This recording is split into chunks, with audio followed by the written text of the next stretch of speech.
قصة معروفة جميلة مشهورة. الرجل الذي قالت له امرأته وهو من خيرنا والله موجود، قالت له لو كنت رجال طلقني. ايش رايك؟ هذا استفزاز منتهي. ما انت برجال اصلا، انت ما انت برجال، لو كنت رجال طلقني، لكنك مرة. بعضنا ترتفع عيونه توصل وراء من الغضب، مع أنه أنا قلتها لشايب فخلع شماغه، قال الشعر واقف والعرق، هذا وهي قيلت لغيره، فكيف لو قيلت له؟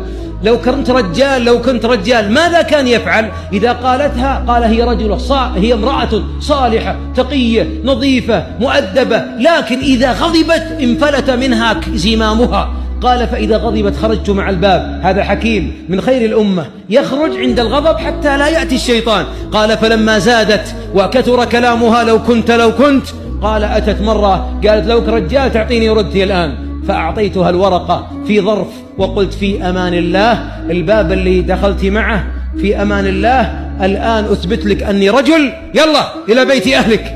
فخرجت إلى أهلها، حملت حقائبها، ذهبت بطفلها. ما صدقت أبو فلان حليم، المرة هذه انقلب غطاؤه الغطا طار. قال فلما ضاقت 20 يوم اتصلت عليه بالجوال، بكت عليه، ما أستغني عنك، أنت الدنيا، أنت كل الدنيا لي، أنت عمري، أنت روحي. راحت الكلام. فلما أن خشي على قلبها أن ينصدع رد على اتصالها وقال ماذا تريدين يا أم عبد العزيز؟ قالت أنا أخطأت. قال لا خل أبين لك أني رجل. قالت أنت رجال لكن أنا ناقصة عقل. قال ولكن هذا طلبك. فلما خشي على قلبها قال إذن ارجعي للورقة فافتحيها. فتحت الظرف، طلعت الورقة اللي هو كتبها. قال يا أم عبد العزيز تسوين عيوني، والله لو تطبق السماء على الأرض ما أطلقت. هذه الورقة اللي أعطاها، هي تظنها طالق. فلما قرأتها بكت فقالت أنت شيخ الرجاجيل وأميرهم.